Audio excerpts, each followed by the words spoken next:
निका सबैजना सन्चै हुनुहुन्छ होला। यस स्मार्ट कोरियन नेपालमा सबैजनालाई स्वागत छ। हाम्रो यस युट्युब च्यानललाई सब्स्क्राइब गर्नु भएको छैन भने कृपया सब्स्क्राइब गरेर अघि बढ्नु होला। हामी केही कार्य व्यस्तताका कारण युट्युबमा भिडियो अपलोड गर्न सकिएन, त्यसको लागि सबैलाई सरी भन्न चाहन्छु। र आज डे 5 को क्लासमा हामीले एउटा नयाँ बेसिक फात्सिमको बारेमा पढ्नेछौँ, जुन हामीले फात्सिमलाई पनि दुईवटा भागमा विभाजन गरिएको छ र नियम पनि दुईवटा छ, एउटा सिंगल फात्सिम र डबल फात्सिम। आज हामीले सिंगल फात्सिमको फर्स्ट पढ्नेछौँ है। सबैजना कहाँदेखि हुनुहुन्छ एकचोटि कृपया भिडियोलाई स्क्रिप्ट नगरी हेर्नु होला। सबैजनाले फर्म त भरिसक्नु भएको छ होला र फर्म नभर्नेहरूले पनि नेक्स्ट को लागि घरमै बसेर तयारी गर्न सक्नुहुन्छ। र हामी अब तपाईहरुलाई कोरिया जाने सपनालाई पूरा गर्नको लागि निरन्तर क्लास स्टार्ट गर्नेछौँ। र फिजिकल क्लास पढ्न चाहनुहुन्छ भने हाम्रो यस काठमाडौँमा रहेको अवान्ते कोरियन भाषा गङ्गबुलाई सम्पर्क गर्न सक्नुहुनेछ दिएको स्क्रिन नम्बरमा। र आज ढिलै नगरी फात्सिम पढौँ है। फात्सिमको हामीले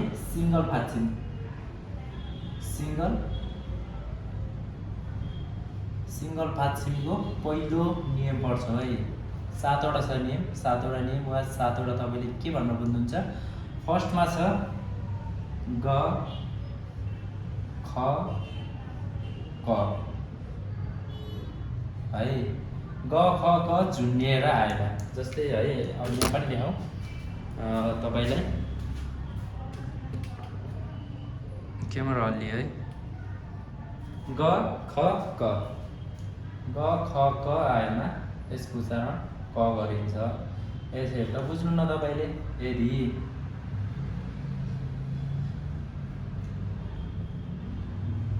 शब्दको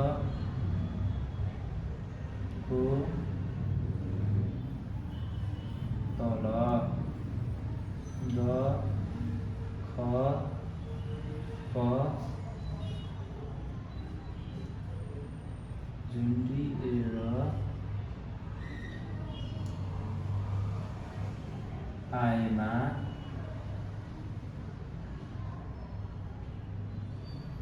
यिनी व्यञ्जनहरूका है, यिनी व्यञ्जन वर्णको उच्चारण आधा क गरिन्छ। यदि शब्दमा ग ख क कुनै पनि शब्दको कुनमा तल, अब जस्तै अब यो त शब्द भयो, यो के भयो, यो एउटा शब्द हो। शब्दको तल कता, यो शब्दको तल झुन्डिएर ग पनि आयो, ख पनि आयो, यसमा आउला, यसमा क पनि आउला, यसमा ख पनि आउला, क पनि आउला। त्यो झुन्डेर आएको यिनीहरू शब्दको व्यञ्जन वर्णको उच्चारण आधा क गरिन्छ है। फुल क भनेर यसरी गरिँदैन, फुलको आधा क भनेर उच्चारण गरिन्छ है। के भनेर उच्चारण गरिँदो रहेछ, आदि क भनेर उच्चारण गरिँदो रहेछ। यो पहिलो नियम है, तपाईले बुझ्नु पर्यो है।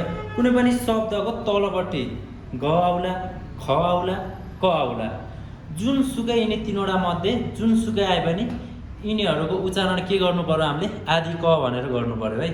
आदि क भनेर उच्चारण गर्नु पर्यो। अब म तपाईलाई केही फोकी दिन्छु, म केही इक्जाम्पल दिन्छु है म। ल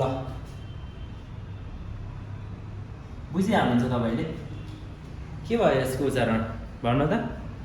यसको हुन्छ न यहाँ त ख भनेर पढाइ होइन, खुक आदि क, खुक भनेको देश है, खुक भनेको देश। त्यसै गरी अर्को ख गएर फु ह यसलाई के लेख्ने भन्नु त।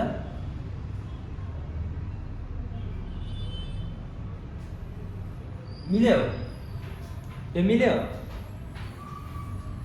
अवश्य पनि मिलेन है यो मिल्यो र यो अवश्य पनि मिलेन ख हुन्छ भनेर पढायौँ हामीले के हुन्छ भनेर पढायौँ क हुन्छ भनेर त्यही भएर यो चाहिँ पक्कै पनि मिलेन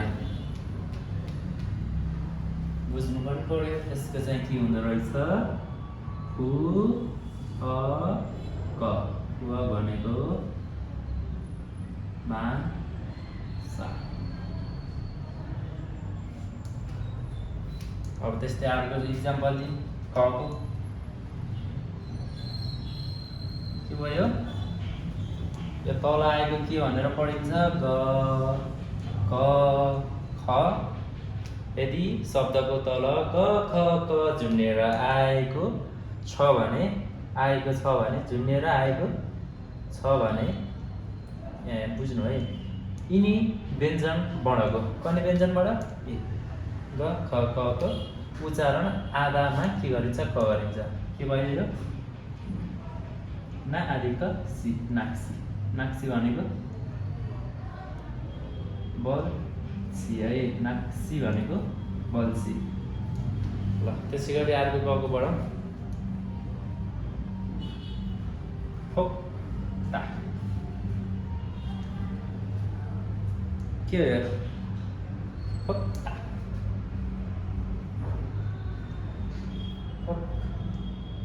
आदिका ता हामीले फेरि अब योदेखि यो करसमा यति हामीले अब के फेरि ठोक्किने विधिमा पढिन्छ यो ता कसरी भयो दा किन भएन भन्नुभयो भने ठोक्किने विधिमा पढिन्छ पोक्ता भनेको अहिले यो क मात्र सम्झिनु आदि क मात्र सम्झिनु पोक्ता भनेको ट्राई गर्नु है यो तपाईँलाई अर्को नियममा जसलाई ठोक्किने विधि भन्छ त्यो हामीले यो फात्सिम पछि पढ्नेछौँ है हामीले कहिले पढ्नेछौँ फात्सिम पछि पढ्नेछौँ ठोक्किने विधि क्यामेराको एङ्गल मिलेको छ ल है सबैजनाले बुझ्नुभयो नि फात्सिम भनेको आज डे 5 क्लासमा के भनेर बुझ्नु पर्यो भन्दा फात्सिम भनेको के हो सुरुमा त शब्दमा झुन्डेर आउने व्यञ्जन वर्णलाई सामान्यतया एउटा छोटकरीमा हामीले फात्सिम भनिन्छ यसलाई उच्चारण गर्दा जहिले पनि आदि गर्नुपर्छ यो त बुझिन्छ नि फात्सिम कति प्रकारको छ 2 प्रकारको छ एउटा सिङ्गल फात्सिम छ है भने अर्को खेप फात्सिम वा डबल मिक्स फात्सिम छ है जुन सिङ्गल फात्सिम मध्ये 7 वटा फात्सिम छ 7 वटा फात्सिम मध्येमा हामीले पहिलो यो फात्सिमको नियम छ ग ख क ग ख क को बारेमा पढ्दैछौँ ग ख क ल है यदि शब्दको तल ग ख क झुन्डेर आएको छ भने यिनीहरू जुनसुकै नि आओस् है यिनी 3 वटामा जुनसुकै आएको छ भने यिनीहरू कनीहरू ग ख क को व्यञ्जनबाट यिनलाई यो जुन व्यञ्जनबाट छ नि व्यञ्जनबाटको उच्चारण आधा क गरिन्छ है आधा क गरिन्छ यसलाई फुल क गर्न मिलेन है यो बुझ्नुभयो नि हुक हुक हुअक हुअक है नाक्सी नाक्सी फोक्ता फोक्ता अब ता भन्नु पर्नु होला यो चाहिँ पछि चाहिँ ता भनेर पढिन्छ त्यो तपाईँले नियम सिकाउँछु फोक्ता प्रयोग गर्नु अहिले फात्सिमको मात्र हेर्नु है झुन्डेका शब्दहरू मात्र हेर्नुहोस् ल तपाईँलाई म चाहिँ केही उदाहरणहरू दिन्छु अझ तपाईँ छ्याक्क हुनुहुन्छ त्यो उदाहरणबाट क्लासहरू नछुटाइकन हेर्नु होला युट्युबमा अब भने निरन्तर आउने नै छ र फर्म भरिसक्नु भएको छ भने यदि तपाईँ एडभान्स हो भने हाम्रो यस इन्स्टिट्युटमा नयाँ सेटको मोडल क्वेसन सेट पनि आइसकेको छ र तपाईँहरूलाई बुक चाहिएको भने खबर गर्न सक्नुहुनेछ इक्जाम आएको छ अब भने तपाईँहरूले यसरी पढ्नु पर्यो है अहिले नै नाम निकाली गरेर पढ्नु पर्यो ल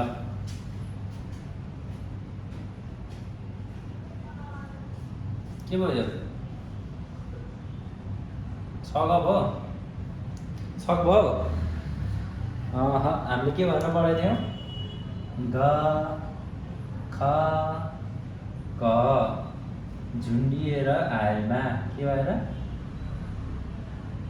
झुन्डिएर आएमा सिम्पल भित्तामा टाँच्नुहोस् ग ख ग झुन्डिएर आएमा गर्नुहोस् यता क उच्चारण गर्नुहोस् धेरै दिमाग घुमाउनु पर्ने केही छैन है मस्त बुझ्ने हो थोरै बुझ्ने तर राम्रोसँग बुझ्ने अब यति पढेर अब 6 ग लेख्नुहुन्छ भने तपाईँ फाप मूर्ख हो मूर्ख हामीले अब के लेख्नु पर्यो अब त्यो नियम पढेपछि त हामीले त के लेख्नु पर्यो छक लेख्नु पर्यो कि टक्क लाएर छ आदि क छक छक भनेको नयाँ मिनिङ तपाईँलाई शत्रु शत्रु है एनिमी अर्को छ के भयो शोक के भयो सो आदि क शोक शोक भनेको भित्र शोक भनेको के रहेछ शोक भनेको भित्र अर्को तपाईँलाई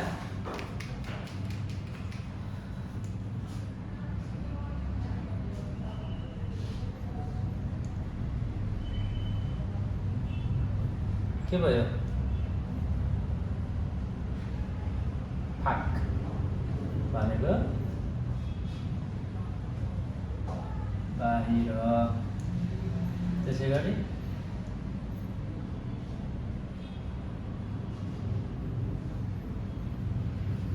के हो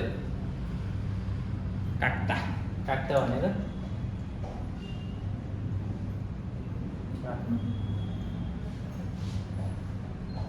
बुझ्नु भएको छ नि पक्कै पनि बुझ्नु हुनेछ र मैले तपाईहरुलाई यो मिनिङहरुको पिडिएफ बनाउँदैछु सबै बेसिकहरुमा भएको कृपया जुन पिडिएफ तपाईले WhatsApp मा माग्न सक्नुहुनेछ दिएको नम्बरमा र आज हामीले एकदमै छोटकरीमा पढ्यौं फात्सिमको पहिलो नियम सिंगल फात्सिमको पहिलो नियम ग ख क झुन्डिएर आएमा क उच्चारण गरिन्छ अनि त्यसै गरी हामीले फोकीहरु पनि हेर्यौं र अरु फोकीहरु पनि हेर्ने अझै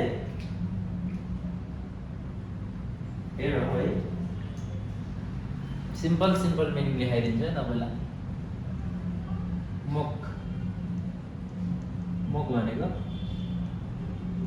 घाँटी है मुख भनेको के रहेछ घाँटी छक भनेको शत्रु शोक भनेको भित्र फाक भनेको बाहिर काट्टा भनेको तपाईलाई यो लेख्दिन है का आदि क ता काट्टा काट्टा भनेको काट्नु मुख भनेको घाँटी है त्यसै गरी यहाँ हेर्नुस् काट्टाबाट फेरि अर्को निकाल्नु कक्ता यो फेरि कक्ता काट्टा काट्नु भने कक्ता कक्ता भनेको मिनिङ के रहेछ मोड्नु मोड्नु है कक्ता भनेको मिनिङ मोड्नु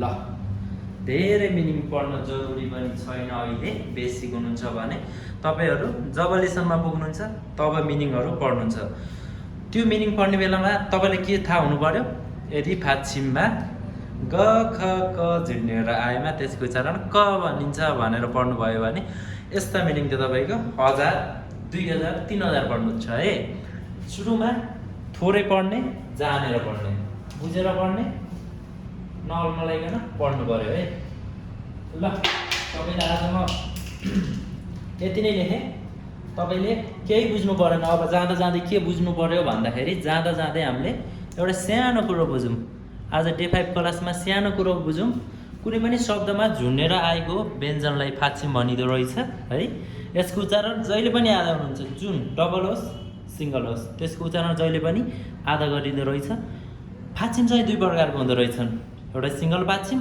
अर्को डबल फात्सिम अहिले हामी चाहिँ सिंगल फात्सिम पढ्दै छौं सिंगल फात्सिममा पनि 7 वटा हुँदो रहेछ सिंगल फात्सिमको नियम कुन कहाँ जाँदा के बोलिँदो रहेछ भन्ने उच्चारण हुन्छ भन्ने त्यस मध्येमा सुरुको नियममा छ ग ख क ग ख क झुन्डिएर आएमा कहाँ झुन्डिनु पर्यो शब्द यो शब्द छ नि यो त शब्द हो यसको पनि आयो के झुन्डियो नि त यो झुन्डियो है त्यसै गरी यो झुन्ने हो, यो झुन्ने हो, यो झुन्ने छ यहाँ, यसको मुनि यो झुन्ने छ। 6 को मुनि क झुन्ने छ है, ग झुन्ने छ, तर ग नपढे 6 ग भनेर पढ्नु भएन। 6 ग भनेर पढ्यो भने र उच्चारण, सो ग भनेर पढ्नु भएन। सो ग पढ्यो भने र उच्चारण है। के पढ्नु पर्यो? हामीले अब यो नियम पढेपछि त हामीले त क नै पढ्नु पर्यो नि त। छक भनेको शत्रु, सोक भनेको भित्र, यसरी पढ्नु पर्यो। यसलाई फेरि फाक, अब हामीले त अब यसलाई फा क छिटो भन्नु पर्यो, फाक बाहिर आदि क हुन्छ, त्यही भएर यसलाई छिटो भन्नु पर्यो। तर यसलाई पनि क त अब हामीले त यो त पहिला व्यञ्जनमै क भन्नु पढेको, मिल्न त मिल्छ हेर्दा सुन्दा। र फाक भनेपछि शुद्ध उच्चारण हुन्छ भने फा क भनेपछि यो क भनेपछि यो फेरि गलत उच्चारण हुन्छ। के भन्नु पर्यो? फाक आदि क भन्नु पर्यो। आदि क भन्दा छिटो सुनिन्छ, फाक भनेपछि बाहिर सुनिन्छ भने फा क, त्यो कुनै पनि उ छैन, त्यो चाहिँ मिल्दैन। अनि का क ता यस्तो भन्ने, का क ता भने कि काट्टा भन्ने, काट्टा भन्ने, काट्टा भन्ने है। यसरी पढ्नुहोस्। फात्सुङको नियम चाहिँ छिटै बुझिनेछ। र सबैजनालाई यस क्लास यही नै इन भएको जानकारी दिँदै फेरि डे 6 क्लासमा हामीले न्यू भिडियो लिएर आउनेछौँ। र तपाईँहरू पनि फर्म भरेर न्यू बुकहरू कहाँ पाउँछ भनेर सोध्नुहुन्छ भने यसै अभान्ते कोरियन भाषा गङ्गोलाई सम्पर्क गर्नुहोला। हाम्रो यस अभान्तेमा चाहिँ अहिले नयाँ सेट पनि आइसकेको छ। त्यसै गरी कोरियन टु कोरियन कलरफुल बुकहरू र मिनिङ बुकहरू, बेसिक बुकहरू सबै छ। जहाँ हुनुहुन्छ त्यहीँबाट अर्डर गर्नुहोस्, हाम्रो डेलिभरीको पनि सुविधा छ भन्दै आजको यस डे 5 क्लास यहीँ गर्छु। तपाईँको दिन, तपाईँको रात शुभ रहोस्। खामसामनिदा।